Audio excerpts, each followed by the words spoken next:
बेटा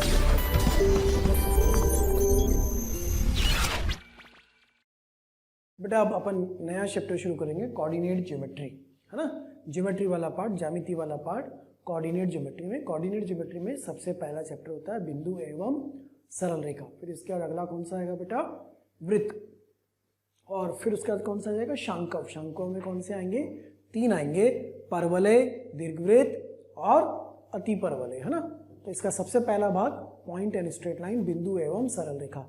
इसमें बिल्कुल बेसिक से 0 से अपन शुरुआत करेंगे कि अक्ष कौन से होते हैं, एक्स अक्ष, वाई अक्ष, तल कितने होते हैं, एक्स वाई तल, एक्स निर्देशांक, वाई निर्देशांक, जिसको क्या कहते हैं, भुज, कोटि क्या होता है, दूरी क्या होती है, दूरी सूत्र क्या होता है, विभाजन सूत्र क्या होता है ना। वो सारी चीज़ें सुनी हुई है सब कुछ आपने। अगर आप 11वीं क्लास के विद्यार्थी हैं बेटा तो भी आपने 10वीं में सुना हुआ है, और अगर आप 13th के विद्यार्थी हैं तो फिर तो आप सब कुछ जानते हैं, एक बार तो आपका पढ़ा हुआ है, एक बार अपने हाथों से इन चीज़ों को आप हल कर चुके हो, पढ़ चुके हो, लिख चुके हो, ठीक है। तो बिल्कुल बेसिक से फिर भी अपन शुरुआत करेंगे और पॉइंट वाइज पॉइंट लिखते हुए धीरे धीरे आगे बढ़ेंगे। कोऑर्डिनेट ज्योमेट्री लंबा पार्ट है, बिंदु, सरल रेखा, वृत्त, दीर्घवृत्त, परवलय, सब कुछ एक के पीछे एक चलता जाएगा, लंबा पार्ट है, एक से एक चीज़ें रिलेटेड भी होंगी, ध्यान रखेंगे। तो सबसे पहले अगर हम चित्र बनाएं तो ये एक्स अक्ष होता है, ये वाई अक्ष होता है। यह जो होता है एक्स अक्ष की धनात्मक दिशा होती है और यह एक्स अक्ष की ऋणात्मक दिशा होती है। ये वाई अक्ष की धनात्मक दिशा, ये वाई अक्ष की ऋणात्मक दिशा। चतुर्थांश होते हैं 4, यह प्रथम चतुर्थांश, यह द्वितीय चतुर्थांश, और यह वाला तृतीय चतुर्थांश, और यह वाला चतुर्थ चतुर्थांश होता है। दोनों अक्षों के बीच में एंगल हमेशा कितना होता है, 90 डिग्री। एक्स अक्ष, वाई अक्ष, दोनों के मध्य कोण कितना होगा, 90 डिग्री होगा, ठीक है। और उनका प्रतिच्छेद बिंदु ये 0,0 क्या कहलाता है, मूल बिंदु कहलाता है। प्रथम चतुर्थांश में जब किसी बिंदु को लिखते हैं तो वह पॉजिटिव ही मिलता है, क्योंकि x भी पॉजिटिव और y भी पॉजिटिव होता है। द्वितीय चतुर्थांश में लिखते हैं तो नेगेटिव और पॉजिटिव होता है। तृतीय चतुर्थांश के अंदर माइनस माइनस होता है। चतुर्थ के अंदर x पॉजिटिव और y नेगेटिव होता है, y निर्देशांक नेगेटिव होता है, ठीक है। अब हम बात करें कि कोई बिंदु P x, y है। अगर कोई बिंदु P x, y है, ठीक है, अगर कोई बिंदु P x, y है, यहाँ पर अक्षों की बात कर रहे हैं, अक्ष कितने होते हैं, एक्सेस। अक्षों के बारे में बात करें तो एक तो होगा x अक्ष और दूसरा होगा y अक्ष, ठीक है। x अक्ष यह वाला, y अक्ष यह वाला। तल कितने होंगे, 2 की एक तल होगा। कौन सा तल होगा, एक्स वाई तल, X Y plane, only 1 plane यहाँ पर होगा, ठीक है। ये वाली बात खत्म होगी। चतुर्थांश कितने होंगे, 4 चतुर्थांश, 4 क्वाड्रेंट्स। हाँ, हम बात करते हैं किसी बिंदु P x, y की, जिसमें ये x होता है ना, ये x, ये क्या कहलाता है, भुज। अंग्रेजी में भी ध्यान रखें, यह कहलाता है एब्सिसा। क्या कहलाता है, एब्सिसा। और ये y क्या कहलाता है बेटा, कोटि। अंग्रेजी में कहते हैं इसको ऑर्डिनेट। क्या कहते हैं, ऑर्डिनेट। तो एब्सिसा, ऑर्डिनेट, भुज, कोटि, ठीक है। अब ये जो x और y होते हैं ये क्या होते हैं, अगर हम यहाँ से लंब डालें तो ये कोई दूरी होगी, और यहाँ से लंब डालें तो ये भी कोई दूरी होगी। ये 0,0 है, तो x अक्ष से लंबवत दूरी y निर्देशांक को बताता है, y अक्ष से लंबवत दूरी x निर्देशांक को बताता है। नाम के विपरीत आप इसको याद कर सकते हो। नाम के विपरीत कैसे याद करोगे कि जो x निर्देशांक होगा वो क्या होगा, y अक्ष से लंबवत दूरी। कहाँ से दूरी बेटा, y अक्ष से लंबवत दूरी, perpendicular distance from y axis. y निर्देशांक क्या होगा, नाम के विपरीत x अक्ष से लंबवत दूरी, x अक्ष से लंबवत दूरी, ये बनता है अपना x निर्देशांक और y निर्देशांक। यदि मैं इस दूरी को 0 कर दूं तो क्या बिंदु यहाँ पहुंच जाएगा, और अगर बिंदु यहाँ पहुंच जाएगा तो ये दूरी 0 हो जाएगी। तो जब ये दूरी 0 हो जाएगी तो बिंदु x अक्ष पे होगा, अर्थात x अक्ष पर स्थित बिंदु का y सदैव 0 होगा। तो यहाँ लिखेंगे अपन x अक्ष पर स्थित बिंदु का y बराबर 0। तो ऐसे ही अगर y अक्ष पर कोई बिंदु होगा, पर स्थित बिंदु होगा, तो उस y अक्ष पर स्थित बिंदु के लिए क्या 0 होगा बेटा? x बराबर 0। जैसे हम यहाँ लिखें कि ये x अक्ष है, ये y अक्ष है, तो इस पर एक बिंदु बनाया 3,0, इस पर बिंदु बनाया 0,4। इसका मतलब यह दूरी कितनी है? 3, और यह दूरी कितनी है? 4।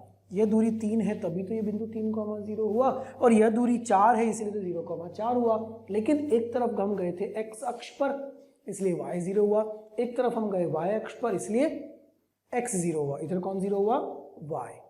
तो नाम के अनुरूप याद करो, x अक्ष पर y 0 होता है, y अक्ष पर x 0 होता है। देखो हमने लिखा है x अक्ष पर y 0, y अक्ष पर x 0। अच्छा, x निर्देशांक क्या कहलाता है? भुज। y निर्देशांक क्या कहलाता है? कोटि। भुज क्या होता है? y अक्ष से लंबवत दूरी, और कोटि मतलब y क्या होता है? x अक्ष से लंबवत दूरी। क्लियर है इतनी बात कि यदि कोई बिंदु हमें दे दिया जाए और हमसे पूछा जाए कि उस बिंदु का x कहाँ से दूरी है, तो y अक्ष से दूरी है। उस बिंदु का y कहाँ से दूरी है? x अक्ष से दूरी है। अब इसी बात को थोड़ा सा अपन और ध्यान से समझते हैं, ठीक है? कि ये तो चतुर्थांश हो गए, 2 अक्ष हो गए अपने पास, x अक्ष y अक्ष हो गए। एक तल हुआ करेगा अपने पास हमेशा 2D ज्योमेट्री के अंदर। ये अपनी एक्चुअली ज्योमेट्री किस में चल रही है? 2 डायमेंशनल ज्योमेट्री है ये, इसको कहते हैं 2D ज्योमेट्री।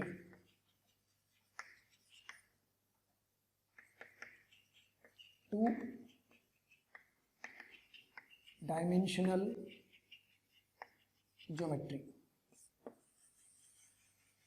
हम 3D भी पढ़ते हैं, लेकिन 3D का चैप्टर इसके बाद की बात है, वेक्टर और 3D बाद में आता है। पहले अपन कौन सी पढ़ते हैं? 2 डायमेंशनल ज्योमेट्री।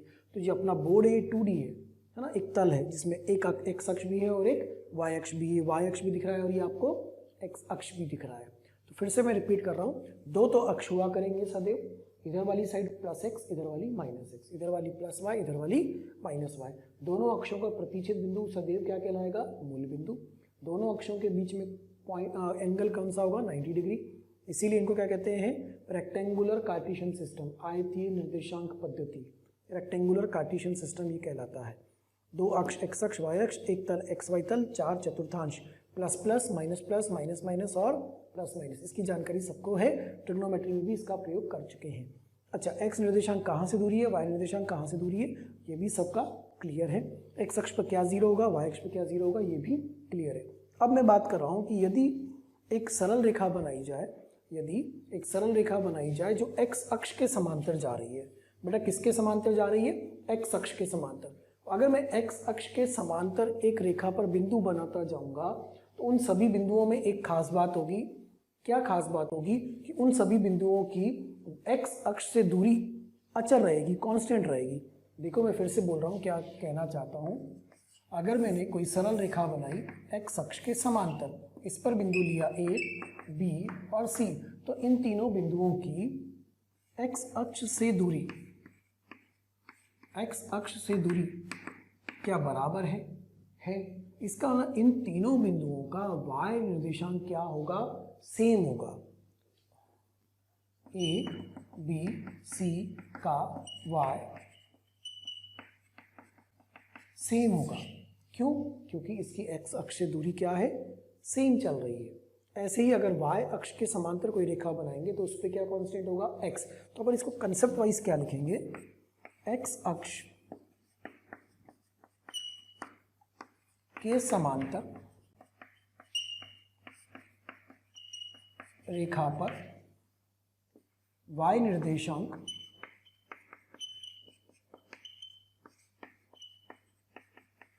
सदैव अचल रहेगा। x अक्ष के समांतर रेखा पर y निर्देशांक सदैव अचल रहेगा। तो इसी का विपरीत लिखेंगे, y अक्ष के समांतर रेखा पर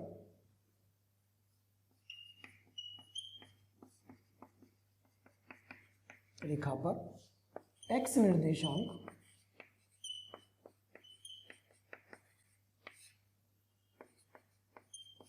सदैव अचर रहेगा। बात समझ में आ गई बेटा कि x अक्ष के समांतर पर, नाम के विपरीत याद करोगे, x अक्ष के समांतर पर y कांस्टेंट चलेगा, y के समांतर रेखा पर x कांस्टेंट चलेगा। अर्थात अगर उदाहरण के लिए आपको बोल दिया जाए कि बिंदु A है 1,2 और बिंदु B है 3,2 और बिंदु C है 5,2, इन तीनों बिंदुओं में क्या खास बात है? इन तीनों बिंदुओं का y कांस्टेंट जा रहा है। यदि इन तीनों बिंदुओं का y कांस्टेंट जा रहा है तो ये तीनों के तीनों एक ही रेखा पर होंगे और वो रेखा किसके समांतर जा रही होगी? x अक्ष के समांतर जा रही होगी। A, B, C का y निर्देशांक अचर है,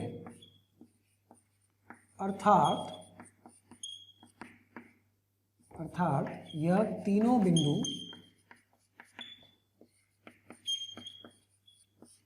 x अक्ष, x एक्सिस लिख दो, एक ही बात के समांतर रेखा y बराबर 2 पर होंगे। मैं इसको y बराबर 2 कैसे लिख पाया? अगर मैं इसका चित्र बनाऊंगा तो इन सभी में जो y निर्देशांक है वो कितना चल रहा है बेटा? 2 चल रहा है। मतलब ये लाइन कौन सी लाइन पर है? y = 2 लाइन पर है। y = 2 बोल सकते हो ना, क्योंकि इस पूरी लाइन पे y हमेशा कितना चलेगा? 2 चलेगा। अब इस पे a है जिसके निर्देशांक 1,2 है, इस पर ही b है जिसके निर्देशांक 3,2 है और इस पर ही c है जिसके निर्देशांक 5,2 है। तो y कांस्टेंट हो गया ना। तो मैंने ये सीधे सीधे बिना बिंदुओं को हल करे, बिना कोई फॉर्मूला लगाए डायरेक्टली इतनी जानकारी दे दी कि तीनों के तीनों बिंदु समरेखीय बिंदु हैं और तीनों समरेखीय किस रेखा पर है। बहुत डिटेल में अपन अभी आगे फॉर्मूले पे नहीं जा रहे, अपन अभी सिर्फ किन चीज़ों पे चल रहे हैं? x निर्देशांक क्या होता है, y निर्देशांक क्या होता है, वह कहाँ से दूरी होता है।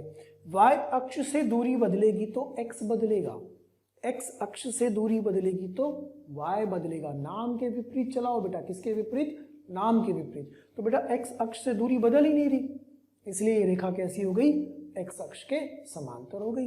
इनका y देखा, a b c का y निर्देशांक अचर है, अर्थात ये तीनों बिंदु x अक्ष के समांतर रेखा, कौन सी रेखा? y बराबर 2 पर होंगे। ऐसा ही उदाहरण अपन x को अचर करते हुए कर सकते हैं, तब रेखा क्या बन जाएगी? y अक्ष के समांतर बन जाएगी। क्लियर हो गई इतनी बात? कोई कंफ्यूजन बेटा यहाँ तक? ठीक है, ये बिंदु हो गए, बिंदु के निर्देशांक हो गए, भुज हो गया, कोटि हो गई। भुज कोटि में बदलाव कब आएगा वह देख लिया हमने। ठीक है, अब एक छोटा सा अपन सवाल लेते हैं और उस सवाल से, उदाहरण से ही इन बातों का रिवीजन करते हैं कि ये सब चीज़ें क्या कही जा रही हैं आपसे। देखिए, पहला क्वेश्चन है, क्वेश्चन नंबर 1 है, एक वर्ग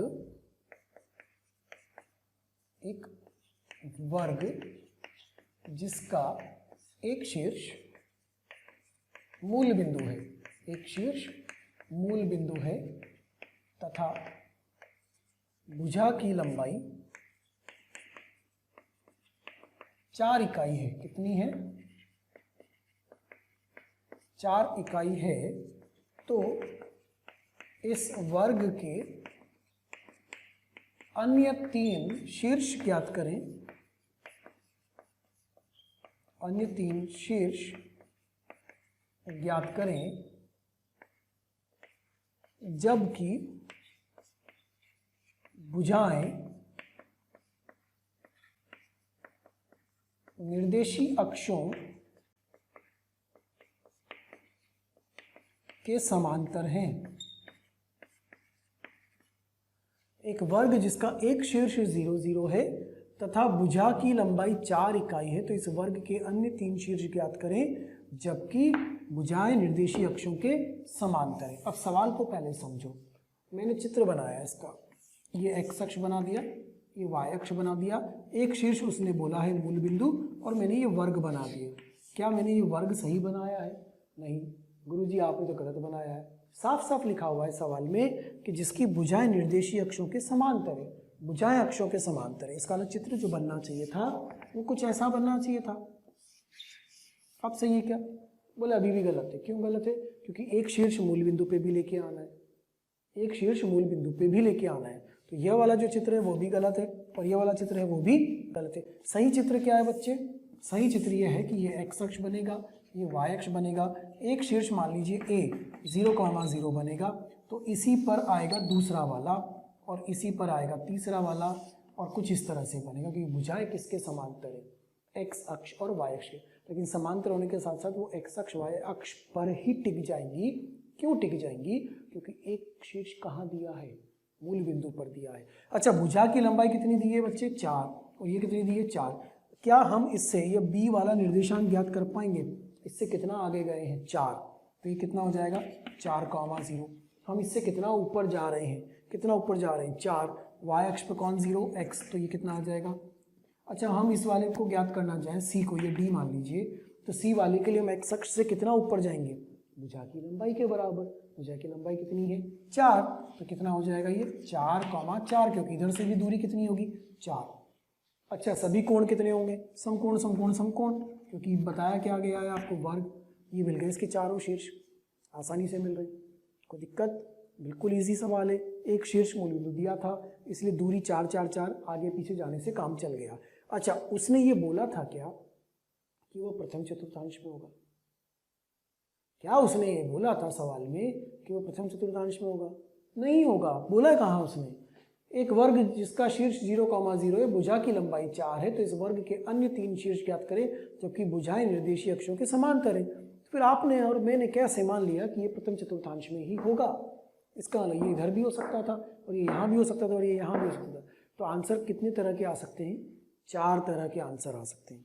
सुनना बात ध्यान से, धोखा खा जाते हैं कभी कभी इसी चीज़ों से, है ना। हमें ध्यान रखना है कि क्या हमें दिशाएं बताई गई हैं, क्या हमें चतुर्थांश बताए गए। हमें कुछ भी दिशा के बारे में, चतुर्थांश के बारे में, एक्स अक्ष की धनात्मक दिशा ऋणात्मक दिशा, इस बारे में कुछ भी नहीं बोला है। तो इसमें जो आंसर बनेंगे वो पहला तो ये बनेगा। अब मैं छोटे छोटे चित्र बना रहा हूँ। एक वर्ग ये वाला संभव है, एक वर्ग द्वितीय चतुर्थांश में यह वाला संभव है, एक वर्ग तृतीय चतुर्थांश में यह वाला भी संभव है, और एक वर्ग चतुर्थ चतुर्थांश में यह वाला भी संभव है। तो कुल मिला के आंसर कितने आएंगे? 4 आएंगे। देखो, इसके लिए 0,0 होगा, 4,0 होगा, 4,4 होगा और 0,4 होगा। पहला आंसर ये हो सकता है, बिल्कुल सही है। फिर ये 0,0 होगा, 4 इधर चले गए तो -4,0, ये 0,4 और ये वाला -4,4। द्वितीय चतुर्थांश में भी वर्ग हो सकता था, क्योंकि कोई भी जानकारी इसके बारे में बताई नहीं गई थी। ठीक, तीसरा वाला केस क्या बन सकता था कि एक शीर्ष अभी भी मूल बिंदु पर रहे, लेकिन अब तृतीय में चला जाए, ये होगा -4,0, बेटा ये होगा 0,-4, और ये तृतीय चतुर्थांश में -4,-4, ये भी हो सकता था। कोई दिक्कत? चौथा, अब आप समझ गए कि क्या होने वाला है। ये y अक्ष अभी भी एक 0,0 हो सकता है, यह 4,0, यह वाला 4,-4 और यह वाला 0,-4। तो बेटा जब तक कि दिशाओं के बारे में, positive x axis, negative x axis, प्रथम चतुर्थांश, इस तरह की कोई जानकारी ना हो, तो हमें सभी केसेस के बारे में भी ध्यान देना है। मुझे मालूम है आप जब सॉल्व कर रहे हो तो 99% पक्की बात है कि चित्र ऐसा बन के यही दिमाग में आता है। सही है, उसमें गलती नहीं है, लेकिन क्या हम दूसरे जो केसेस बन सकते हैं उनको नज़रअंदाज कर सकते हैं? क्या हम उनको छोड़ सकते हैं? हम उनको नहीं छोड़ सकते हैं। हाँ, प्रश्न में आंसर कोई एक चाहिए तो इन चारों में से कोई एक होगा, और इन जनरल कौन सा होगा ये वाला मान लेंगे। ये बन गए 4, चारों आंसर आप लिख के रखेंगे, नोट करके रखेंगे। ठीक है, लिखिए बेटा इसको। फिर अपन सेकंड क्वेश्चन पे आते हैं। अगला सवाल देखिएगा बेटा, बिल्कुल लगभग वैसा ही सवाल है, क्वेश्चन नंबर 2। एक वर्ग जिसकी भुजाएं निर्देशीय अक्षों के समांतर हैं, निर्देशीय अक्षों के समांतर हैं, तथा जिसका केंद्र समझते हो ना, सेंटर 1,2 है, तो इस वर्ग के सभी शीर्षों के निर्देशांक ज्ञात करें, के निर्देशांक ज्ञात करें जबकि भुजा की लंबाई। मैं सबसे पहले आपको धन्यवाद देना चाहता हूँ, थैंक यू सबको, क्योंकि डेली हजारों स्टूडेंट्स हमारे वीडियो देख रहे हैं और अपना फ़ायदा उठा रहे हैं। आपसे रिक्वेस्ट है कि आप YouTube चैनल पे जाएं, डिस्क्रिप्शन बॉक्स में जाएं और लिंक पे जाकर के सब्सक्रिप्शन करें ताकि आपको इसका और भी बेहतर तरीके से फ़ायदा मिले। दूसरी बात, यदि आप डाउट सॉल्विंग का भी फ़ायदा लेना चाहते हैं, स्टडी मटेरियल का भी फ़ायदा लेना चाहते हैं, तो उस लिंक पर जाकर के अपने प्रीमियम सब्सक्रिप्शन को सुनिश्चित कीजिए। 4 इकाई है, भुजा की लंबाई 4 इकाई है, लगभग पहले जैसा ही सवाल है बेटा, ठीक है। लेकिन अब एक शीर्ष नहीं दिया, केंद्र दिया है। अच्छा, वर्ग का जो केंद्र होगा वो बिल्कुल बीचों बीच होगा। उस वर्ग के केंद्र से क्या सभी भुजाओं की दूरी, सभी शीर्षों की दूरी बराबर आ रही होगी? जी बिल्कुल आ रही होगी। हाँ, तो एक वर्ग जिसकी भुजाएं निर्देशीय अक्षों के समांतर है, तो जिसका केंद्र 1,2 है, केंद्र क्या दिया है? 1,2, ठीक है। तो इस वर्ग के सभी शीर्षों के निर्देशांक ज्ञात करो जबकि भुजा की लंबाई कितनी है? 4। अब हमें नहीं मालूम है कौन से चतुर्थांश में जाने वाला है, तो इन जनरल क्या हम कुछ ऐसा डायग्राम बना सकते हैं? हमने मान लिया, मान रहे हैं अब कि ये वर्ग लगभग ऐसा है, इसकी भुजाएं किसके समांतर होनी चाहिए? एक्स अक्ष के और वाई अक्ष के। तो ये कोण 90 डिग्री होगा, यह भी 90 डिग्री, यह भी 90 डिग्री, यह भी 90 डिग्री। इसको मान लेते हैं ए, इसको मान लेते हैं बी, इसको मान लेते हैं सी और इसको मान लेते हैं डी। केंद्र दिया है, जो केंद्र होगा बेटा वह केंद्र कुछ इसकी भुजाओं के मध्य बिंदुओं से जाने वाली रेखाओं का प्रतिच्छेद बिंदु होगा। क्या यह M, क्या ये M बिंदु जो होगा यही वर्ग का केंद्र होगा? और क्या ये M जो होगा वो इन भुजाओं को आधा आधा बांट रहा होगा कि नहीं बांट रहा होगा? बांट रहा होगा ना। मतलब ये बिंदु, यह बिंदु, यह बिंदु और यह बिंदु क्या मध्य बिंदु बन रहे होंगे भुजा के? बिल्कुल बन रहे होंगे। भुजा की लंबाई कितनी है? 4। अगर भुजा की लंबाई 4 है तो क्या हम इस हिस्से की लंबाई को 2 2 2 2 2 2 2 2 कह सकते हैं? बिल्कुल कह सकते हैं कि कुल मिला के लंबाई कितनी है? 4। केंद्र से जाने वाली रेखा, ध्यान देना, केंद्र से जाने वाली यह रेखा क्या इस भुजा के समांतर है? है। केंद्र दिया है, क्या दिया है? केंद्र कितना है? 1,2। केंद्र आपको दिया है 1,2। यह जो लाइन आपको दिख रही है ना बिंदु M से जाती हुई, ध्यान दीजिएगा, ये गुलाबी सी रेखा, यह लाइन क्या y अक्ष के समांतर है? क्या यह line parallel to y axis है? है। और अगर कोई रेखा x अक्ष के पैरेलल होती है, कोई रेखा x अक्ष के समांतर होती है, तो कौन कांस्टेंट होता है? y। कोई रेखा y अक्ष के समांतर होती है, कोई रेखा y अक्ष के समांतर होती है, तो कौन कांस्टेंट होता है? x। इस रेखा पर x कितना है? 1। तो क्या हम इस पूरी लाइन को हमेशा के लिए x बराबर 1 का ही नाम दे सकते हैं? अर्थात इस पर यह बिंदु हमेशा कितना होगा? 1 होगा। तो यह बिंदु 1 कॉमा समथिंग होगा। इस 1 से 2 इकाई आगे जाने पर क्या 1 + 2 हो जाएगा? और इस 1 से 2 पीछे आने पर क्या 1 - 2 हो जाएगा? सही है कि नहीं है? 1 से 2 आगे गए, 1 से 2 पीछे आए, तो जब 1 + 2 करोगे तो ये बिंदु कितना हो जाएगा? 3। और जब 1 से -2 करोगे तो कितना हो जाएगा? -1। फिर से देखो ध्यान से, इस ये लाइन कौन सी है? x बराबर 1। x बराबर 1 से 2 आगे जाएंगे तो क्या x 3 मिलेगा? x बराबर 1 से 2 कदम आगे गए, x बराबर 3 मिल गया। x बराबर 1 से 2 कदम पीछे आए, x बराबर क्या मिल गया? -1 मिल गया। फिर से ध्यान से देखो आप इस पीली रेखा को, इस वाली लाइन को ध्यान से देखो, ये लाइन किसके समांतर जा रही है? Parallel to x axis.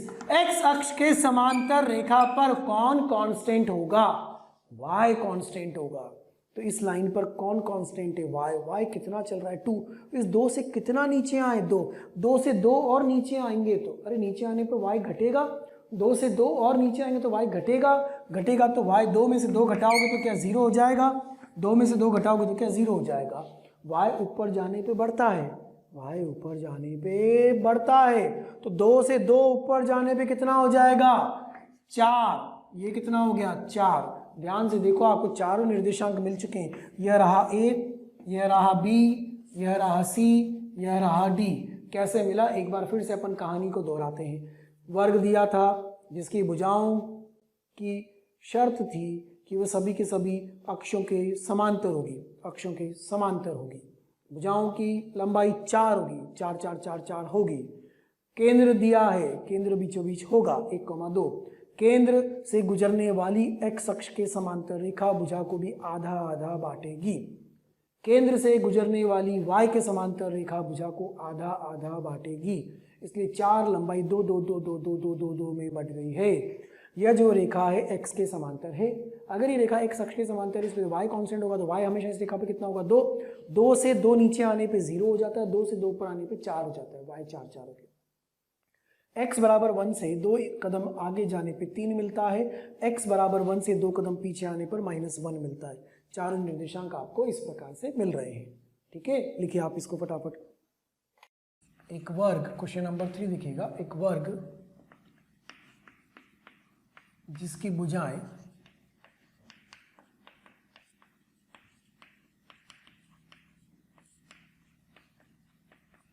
निर्देशीय अक्षों के समांतर है तथा निर्देशीय अक्षों के समांतर है तथा इसके परिवृत्त का केंद्र 1,2 है तथा परित्रिज्या 2√2 है, तो इस वर्ग के चारों शीर्षों के निर्देशांक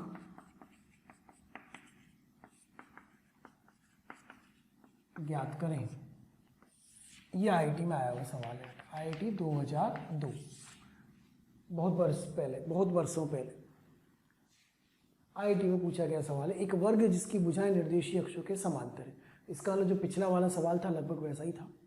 इसके परिवृत्त का केंद्र 1 का। अब परिवृत्त क्या होता है, 2 चीजें होती है, एक अंतःवृत्त और एक परिवृत्त। परिवृत्त वो होता है जो किसी भी बहुभुज के बाहर बनेगा। यह त्रिभुज का परिवृत्त कहलाता है, तीनों शीर्षों से गुजरता हुआ। एक वर्ग का परिवृत्त इसके चारों शीर्षों से गुजरता हुआ बनेगा, ये होता है परिवृत्त। परिवृत्त मतलब जो बाहर की तरफ बनेगा। ठीक है, समषटभुज में भी होता है इस तरह से, ये कहलाएगा परिवृत्त। तो परिवृत्त वो होगा जो उस बहुभुज के बाहर बन रहा होगा, सभी शीर्षों से गुजर रहा होगा। और अंतःवृत्त भी होते हैं, ये क्या कहलाता है, अंतःवृत्त। वर्ग में भी अंतःवृत्त बनेगा, चारों भुजाओं को स्पर्श करता हुआ इस तरह से। तो ये सब तो क्या कहलाते हैं, परिवृत्त। और ये क्या, सरकम सर्किल अंग्रेजी में कहेंगे, सरकम सर्किल। और ये क्या कहलाते हैं, अंतःवृत्त। अंतःवृत्त, इन सर्किल इनको कहते हैं। ठीक है, और इन्हीं की जो त्रिज्या होती है ना, ये कैपिटल आर, और इसमें इसको नाम देते हैं स्मॉल आर। कैपिटल आर ये कहलाता है परित्रिज्या, और ये स्मॉल आर ये क्या कहलाता है, अंतःत्रिज्या। ठीक है बेटा, ये तो कंसेप्ट हुआ परित्रिज्या, अंतःत्रिज्या, परिवृत्त, अंतःवृत्त का। अब इस सवाल की बात करें तो भुजाएं तो x अक्ष y अक्ष के समांतर दी हुई है, तो अपने को सवाल करने में थोड़ी आसानी हो जाएगी। उसके परिवृत्त का केंद्र दिया हुआ है। अच्छा, जो परिवृत्त का केंद्र होगा क्या वही वर्ग का भी केंद्र होगा? बिल्कुल होगा। तो वर्ग का केंद्र मिल गया अपने को। पिछले सवाल जैसा बनता जा रहा है। देखो, पिछले में भुजा की लंबाई दी थी, इसमें भुजा की लंबाई नहीं दी है, बल्कि उसकी परित्रिज्या दी गई है कितनी, 2√2। बनाते हैं अपन सवाल को, चित्र बनाया जाए भाई पहले।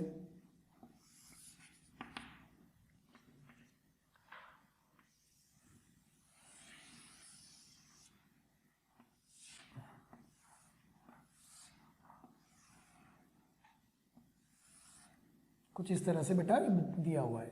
ठीक है, यह अपने को एक वृत्त दिया हुआ है, उसके अंदर एक वर्ग बन रहा है, और इसके ये शीर्ष हो गए A, B, सी डी, और इसका जो केंद्र है वो केंद्र दिया हुआ है। तो क्या ये ए सी और बी डी इसके व्यास हो जाएंगे। इस बिंदु पी को हम क्या केंद्र कह सकते हैं। ये जो पी है ना, ये वर्ग का भी केंद्र है और वृत्त का भी केंद्र है, और वो कितना दिया है आपको 1,2। अच्छा, यहाँ से यहाँ तक की दूरी कितनी दी है 2√2, ये दिए आपको 2√2। अब भुजाएं जो हैं वो अक्षों के समांतर है, भुजाएं जो हैं वो अक्षों के समांतर है। अगर मुझे भुजा की लंबाई मिल जाएगी तो क्या ये पिछले सवाल में बदल जाएगा। भुजा की लंबाई कैसे निकालोगे, विकर्ण की लंबाई मालूम हो तो क्या भुजा की लंबाई निकाली जा सकती है। ये आप नोट कर चुके हो ना, इसको आप लिख चुके हो। अपन यहाँ पे कंसेप्ट की बात करते हैं कि अगर भुजा की लंबाई आपको मिल जाए तो क्या आप वर्ग की, अगर विकर्ण की लंबाई मिल जाए तो क्या वर्ग की भुजा की लंबाई ज्ञात कर पाएंगे। देखो ये भुजा ए, यह भुजा ए, और ये वाली कितनी है 2√2, और इधर भी 2√2, ठीक है। तो क्या इस वाले त्रिभुज में क्या पाइथागोरस प्रमेय लगा सकते हैं। उस पाइथागोरस प्रमेय के अनुसार a² + a² बराबर 4√2 का होल स्क्वायर लिख सकता हूँ क्या।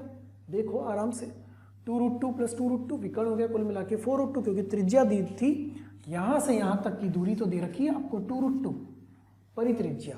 तो कितना हो गया बेटा 2a² = 16 × 2, तो a² बराबर 16, तो a बराबर 4 और -4। इसमें से -4 तो कभी भी लंबाई नहीं हो सकती, क्योंकि नेगेटिव नहीं हो सकती। तो मिला क्या a बराबर 4। क्या हमें भुजा की लंबाई मिल गई 4। अरे यार गुरुजी आपने क्या करे, तो पिछला वाला ही सवाल दे दिया हमको। पिछले वाले सवाल में तो केंद्र आपने 1,2 दिया था और भुजा की लंबाई 4 दी थी। इस बार भुजा की लंबाई किसी और तरीके से पूछ ली गई है, बस यही तो हुआ।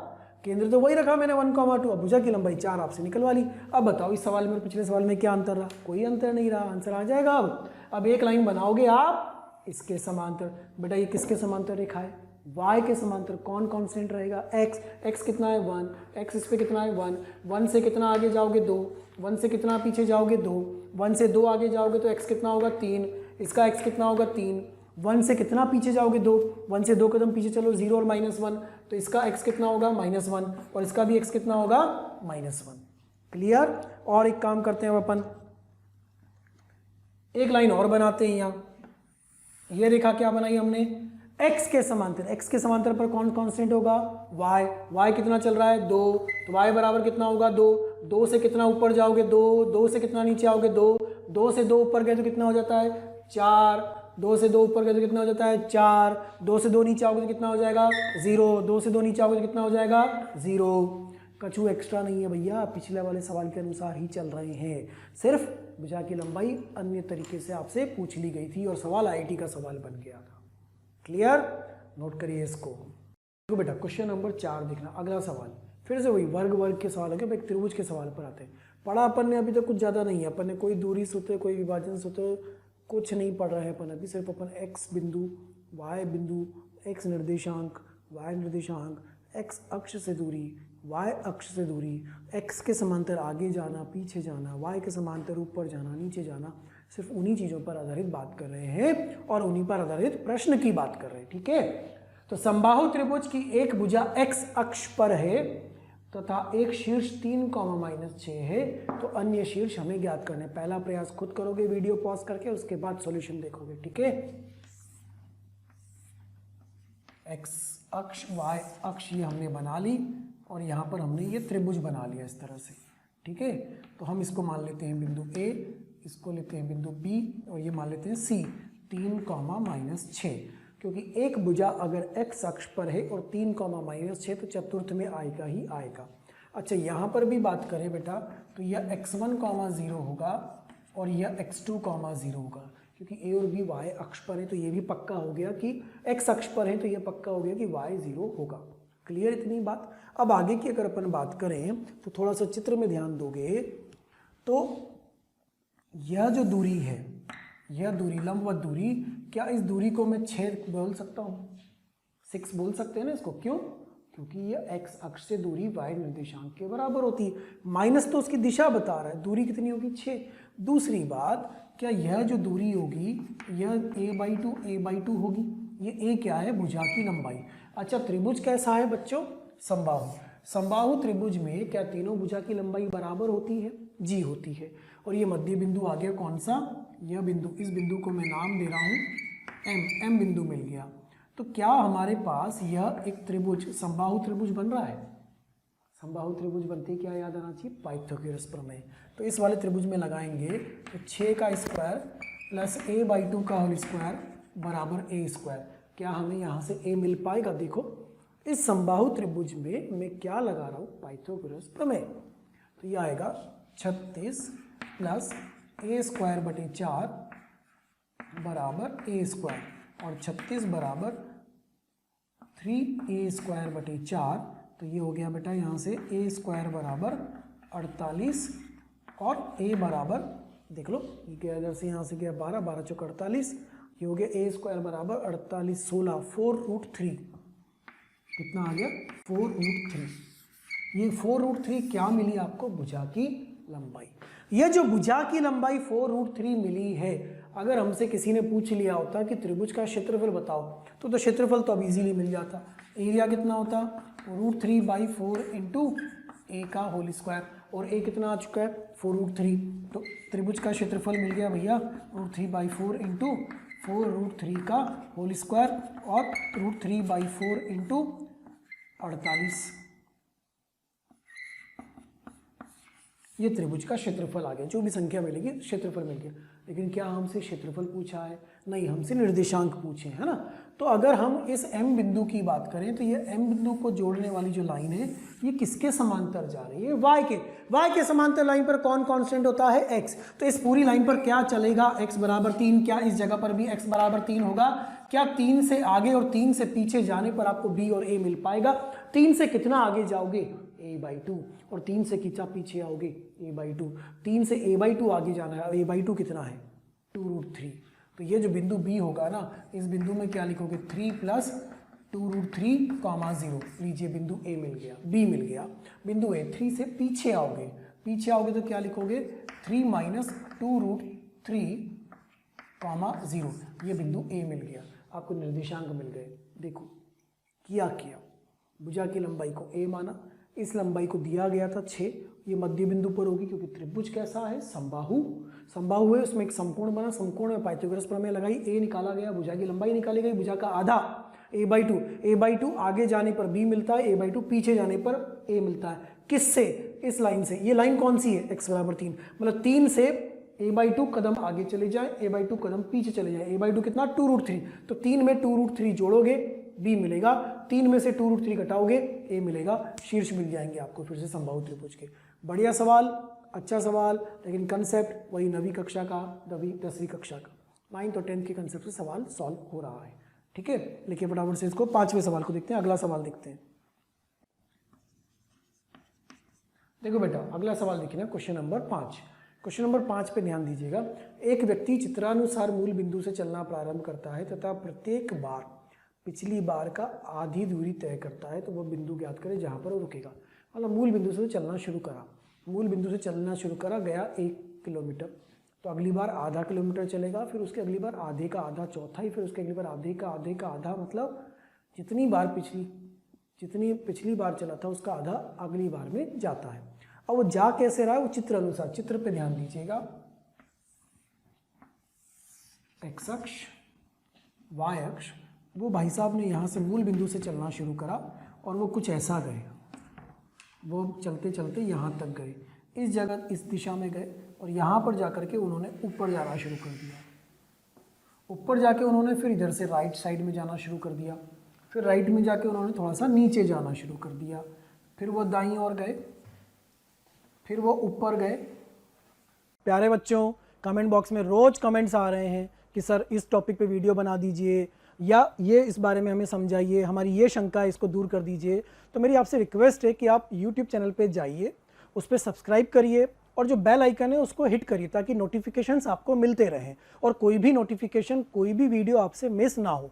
मैं ऐसा आपसे इसलिए कह रहा हूँ क्योंकि जिन भी टॉपिक्स की, जिन भी डाउट्स की, जिन भी बातों के बारे में आप वीडियोस चाह रहे हैं वो ऑलरेडी हमने पोस्ट किए हुए हैं, अपलोड किए हुए हैं, लेकिन वो आपसे मिस हो जाते हैं क्योंकि आपके पास प्रॉपर्ली नोटिफिकेशन नहीं आ पाते हैं। इसीलिए आपसे कहा जा रहा है कि आप सब्सक्राइब करिए ताकि कोई भी वीडियो आपसे मिस ना हो और कोई भी शंकाएं आपकी ना रहें।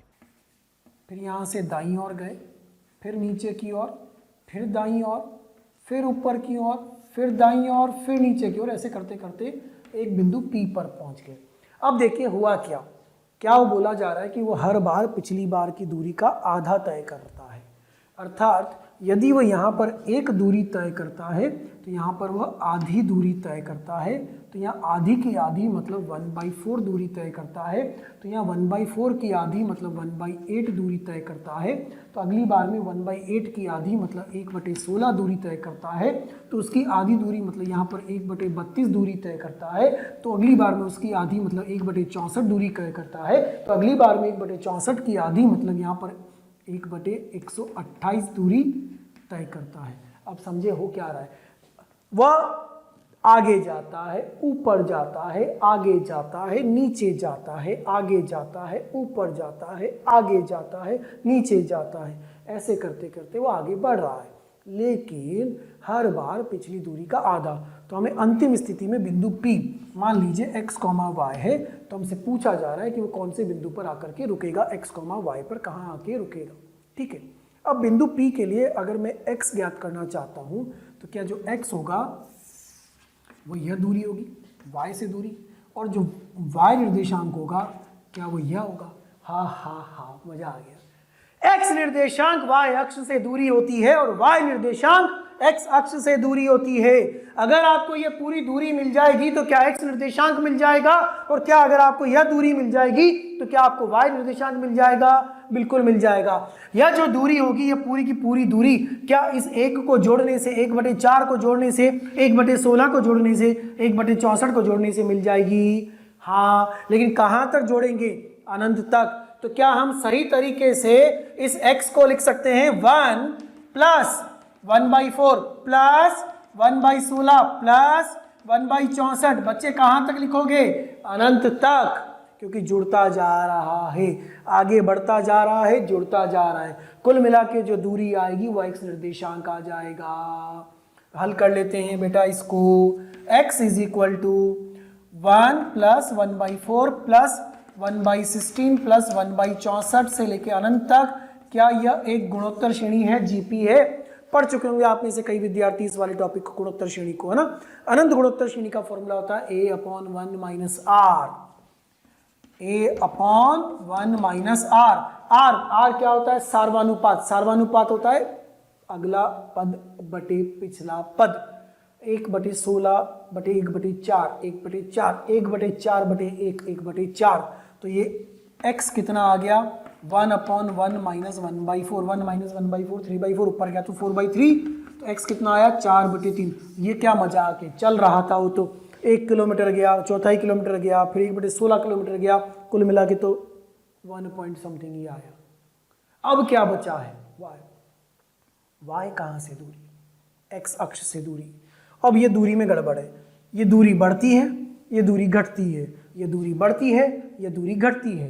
तो जब ऊपर जाते हैं तो y प्लस होता है और नीचे जाते हैं तो y माइनस होता है। तो y को क्या लिखोगे बेटा, सबसे पहले लिखोगे 1/2, फिर नीचे आएगा तो -1/8, फिर ऊपर जाएगा तो 1/32, फिर नीचे आएगा तो -1/28। चलते चलते कहाँ तक, अनंत तक। इसको भी हल कर लो बेटा, जीपी है, देखो है, यह भी एक जीपी बन रही है। इस जीपी का सार्वनुपात याद करना है तो T2/T1 करके देखो, 1/8 -1/4, 1/2 -1/4।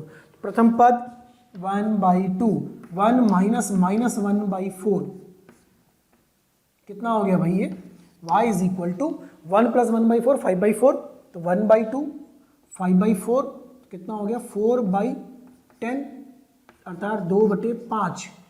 तो जो बिंदु P के निर्देशांक आए वो आए 4/3, 2/5। बहुत दूर नहीं गया है, ऐसा लग रहा था कि वो बहुत दूर चला गया, नहीं गया वो बहुत दूर। कौन से बिंदु पे जाके रुक जाएगा, 4/3, 2/5। समझे, आगे जाता है x बढ़ता है, ऊपर जाता है y बढ़ता है, आगे जाता है x बढ़ता है, नीचे जाता है y घटता है। आगे जाता है x बढ़ता है, ऊपर जाता है y बढ़ता है, आगे जाता है x बढ़ता है, नीचे जाता है y घटता है। तो y जो है ना वो बढ़ भी रहा है और घट भी रहा है, लेकिन x क्या है, बढ़ रहा है, इसलिए x प्लस प्लस प्लस में आया। y क्या था, बढ़ भी रहा था, घट भी रहा था, इसलिए प्लस भी आया और माइनस भी आया। तो कुल मिला के अंतिम स्थिति में आंसर क्या मिला बेटा आपको, 4/3, 2/5। ये फाइनल आंसर बनेगा। लिखिए इसको सुंदर तरीके से, अगला सवाल देखिए बेटा, क्वेश्चन नंबर 6 क्या कह रहा है, वही फिर से उसी कंसेप्ट के ऊपर आधारित कि बिंदु 0 0 21 0 व 0 21 से बनने वाले त्रिभुज के पूर्णतः अंदर स्थित पूर्णांक बिंदुओं की, पूर्णांक बिंदु कौन से होते हैं? जैसे अभी अपना आंसर आया था 4/3, 2/5, 4/3, 2/5, तो वो पूर्णांक बिंदु नहीं। पूर्णांक बिंदु कौन सा होगा? 1, 1/2, 3, 4, 2, 3, -1, 2, 2, 1/2, ये पूर्णांक बिंदु नहीं, क्योंकि x भी पूर्णांक होना चाहिए और y भी पूर्णांक होना चाहिए। तो जिस बिंदु का x और y दोनों पूर्णांक होंगे वह बिंदु पूर्णांक बिंदु कहलाएगा। ठीक है। दूसरी बात, त्रिभुज के अंदर मतलब भुजा पर नहीं होना चाहिए। तो एक त्रिभुज बनाया जाएगा, x अक्ष y अक्ष, और ये त्रिभुज बन गया। इस त्रिभुज में यह बिंदु तो 0,0 है, यह 21,0 है, और यह वाला 0,21 है। अब इसके अंदर स्थित अगर एक बिंदु यहाँ लोगे तो भुजा पर, यहाँ भुजा पर, यहाँ भुजा पर, उनकी गिनती नहीं करनी है। बिंदु कौन से गिनने हैं? जो पूर्णतः अंदर होने चाहिए। पूर्णतः अंदर होने वाले बिंदु कैसे गिनेंगे? देखो, पहला बिंदु यह वाला होगा, फिर अगला, फिर अगला, ऐसे करते करते जाओगे। तो क्या यह बिंदु जो होगा उसका x1 होगा, फिर इसका 2 होगा, इसका 3 होगा, तो यहाँ 19 आएगा। इस 20 वाले की जानकारी नहीं है, तो क्यों ना हम इस बिंदु की जांच कर लें 20,1 की। थोड़ी सी आगे की बात आ गई है, कोई बात नहीं है। इस रेखा का समीकरण होता है x/21 + y/21 = 1। अगर कोई बिंदु इस भुजा पर होगा, इस भुजा पर होगा, तो क्या वो इस रेखा के समीकरण को भी संतुष्ट करेगा? जी करेगा। तो इस रेखा के समीकरण में अगर हम बिंदु 20,21 को रखते हैं, 20,1 को रखते हैं, 20/21 + 1/21 = 1, 1 = 1 मिल जाता है। 1 = 1 हमें मिल जाता है। इसका मतलब ये बिंदु इस पर होगा। तो यहाँ से यहाँ तक, यहाँ से यहाँ तक कितने बिंदु मिलेंगे? 19। फिर उसके बाद कितने मिलेंगे? 18। एक एक कम होता जाएगा। तो 19 + 18 से लेकर के कहाँ तक? 1 तक। तो 19 × 20/2 कितना आ गया? 190। ये सिंपल इसका आंसर बन जाएगा। तो इसके अंदर कुल कितने बिंदु स्थित होंगे? 190 पूर्णांक बिंदु स्थित होंगे। एक तरीका और हो सकता है सवाल को करने का, वो मैं तरीका क्या होगा? आयत बना के, वर्ग बना के, मतलब इसमें वर्ग बनेगा कुछ ऐसा बना के। तो ये 21,0 है, यह 21,21 होगा, और यह 0,21 है। तो बेटा जो अंदर बिंदु होंगे वो ये वाले होंगे।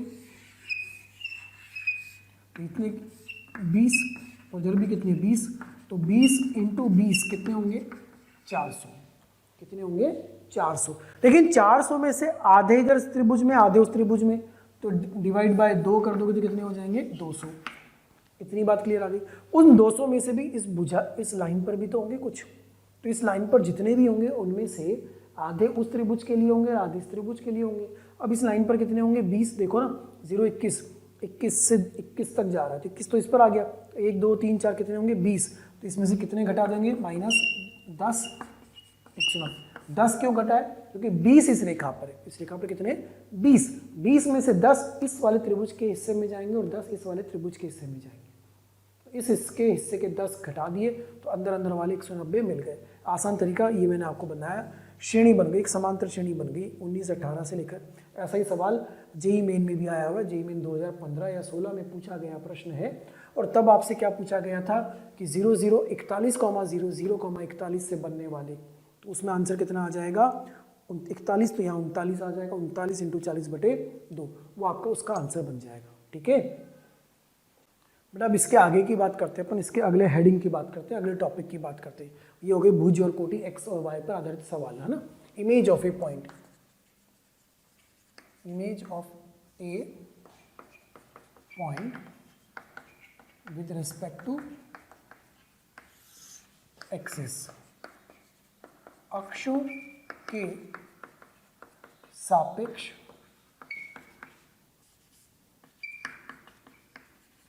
बिंदु का प्रतिबिंब।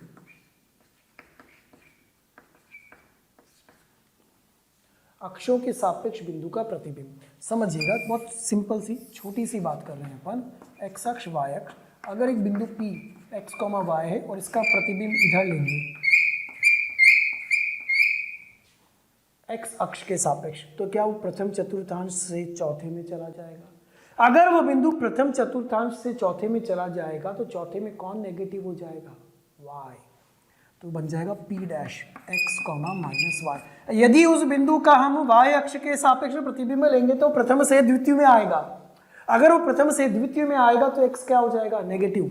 मान लीजिए बिंदु बना p double dash minus X comma Y.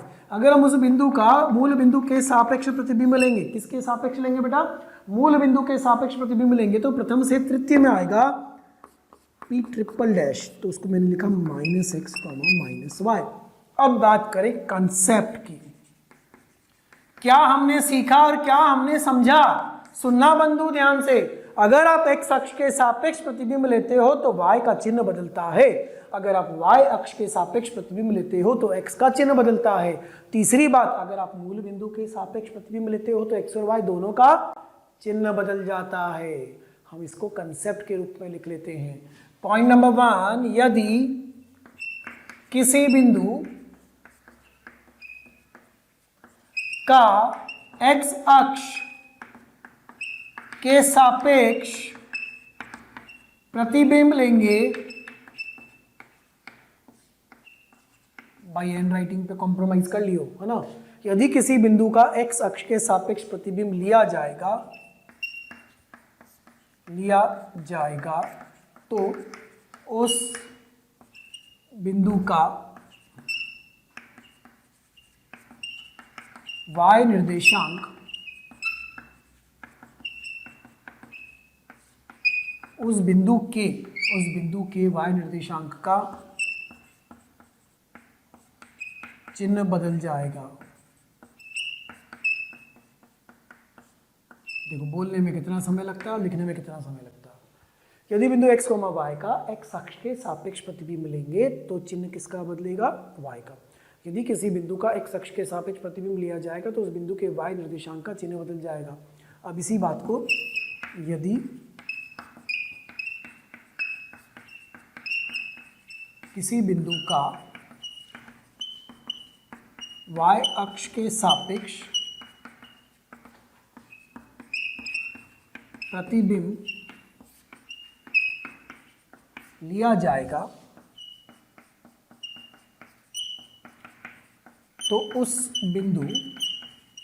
तो उस बिंदु के x निर्देशांक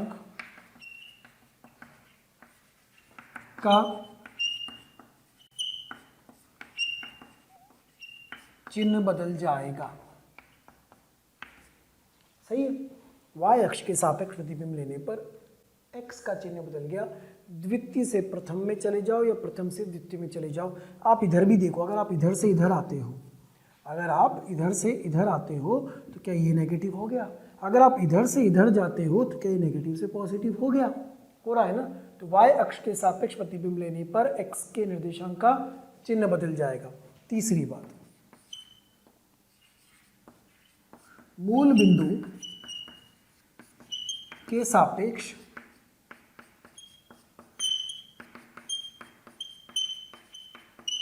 प्रतिबिंब लेने पर x तथा y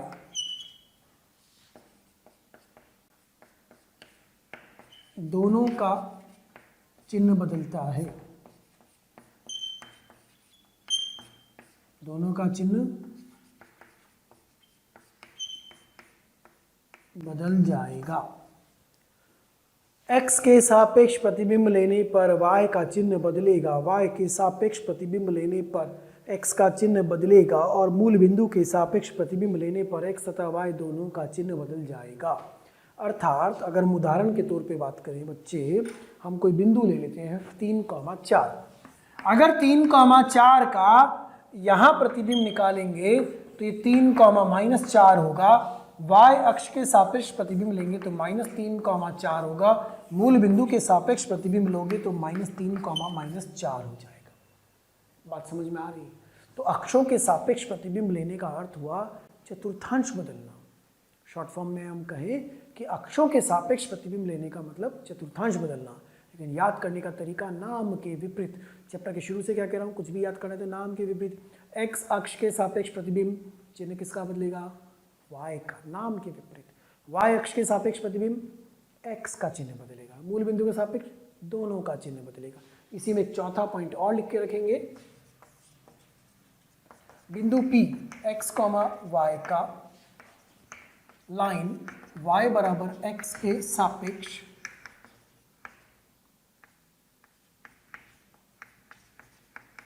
प्रतिबिंब लेने पर